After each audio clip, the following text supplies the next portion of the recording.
বগুড়ায় বাবার খনন করা খাল পুনরায় খনন করলেন তারেক রহমান। ভিডিওটা আগে দেখুন। আমি তারেক করছি, ভালো আছেন আপনারা? এই খালটা কিন্তু আমার আব্বা শহীদ রাষ্ট্রপতি জিয়াউর রহমান 1979 সালে এটা কেটেছিলেন। মনে আছে এখানে কোনো মুরব্বী আছেন? ওরকম তরুণ যুবক যারা আছে, যারা বেকার আছে, তাদেরকে আমরা দেখবো এই খালটা লিজ দেওয়া যায় নাকি, তাহলে তারা এখানে মাছের চাষ করতে পারবে। মা বোনেরা পাশে দিয়ে শাকসবজি করতে পারবে। খালের দুপাশে বড় বড় গাছ লাগাতে হবে। পারবেন? আসেন আমরা খাল কাটি। কাজটা ভালো হয়েছে না খারাপ হয়েছে? খাল কাটা ইনশাল্লাহ, এটা তো নিজের বাড়ি, ঘরের লোকজন আপনারা। ইনশাল্লাহ কয়েকদিন পরে আবার আসবো।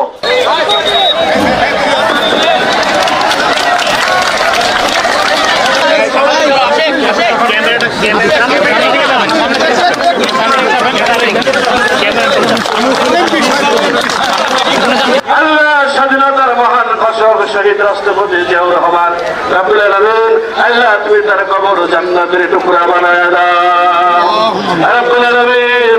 আমাদের মা মহিয়সী রমণী বারবার নির্বাচিত প্রধানমন্ত্রী রব্বুল আলামিন, আল্লাহ তুমি তার কবর জান্নাতের টুকরা বানায় দাও। বিসমিল্লাহির রহমানির রহিম। উপস্থিত মুরব্বীবর্গ, উপস্থিত মা বোনেরা, উপস্থিত ভাইরা, আসসালামু আলাইকুম।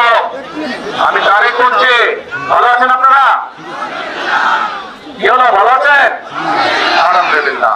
এই যে আজকে এখানে আমরা চৌকি সহ খালটা খাটলাম, এখানে মুরব্বী যারা উপস্থিত আছেন, এখানে যদি কোনো মুরব্বী থেকে থাকেন যাদের বয়স 60-70-এর বেশি বা এরকম বয়স, তাদের নিশ্চয়ই মনে আছে এই খালটা কিন্তু আমার আব্বা শহীদ রাষ্ট্রপতি জিয়াউর রহমান 1979 সালে এটা কেটেছিলেন। মনে আছে এখানে কোনো মুরব্বী আছেন ওরকম?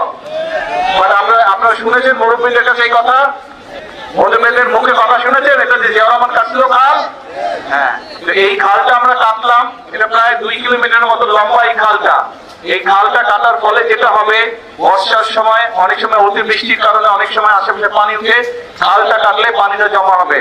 আবার আমরা দেখেছি শুকনা মৌসুমে অনেক সময় পানি পাওয়া যায় না, সেই সময় এই খালে পানি থাকলে কৃষকরা আশেপাশে জমি জমা যাদের আছে চাষবাস করে এই পানিটা পাবে, অর্থাৎ এলাকার মানুষের উপকার হবে এই পানিটা। এই খালে পানিটা থাকলে আপনাদের উপকার হবে।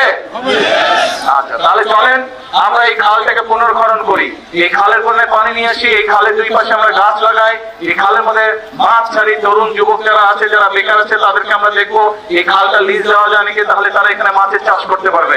মা বোনেরা পাশে দিয়ে শাকসবজি করতে পারবে। খালের দুপাশে বড় বড় গাছ লাগাতে হবে। পারবেন? ইনশাল্লাহ।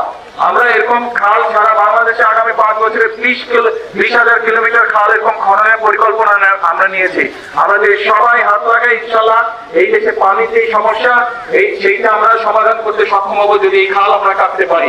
এই দেশে বন্যার সময় যেসব এলাকায় বন্যা হয়, খাল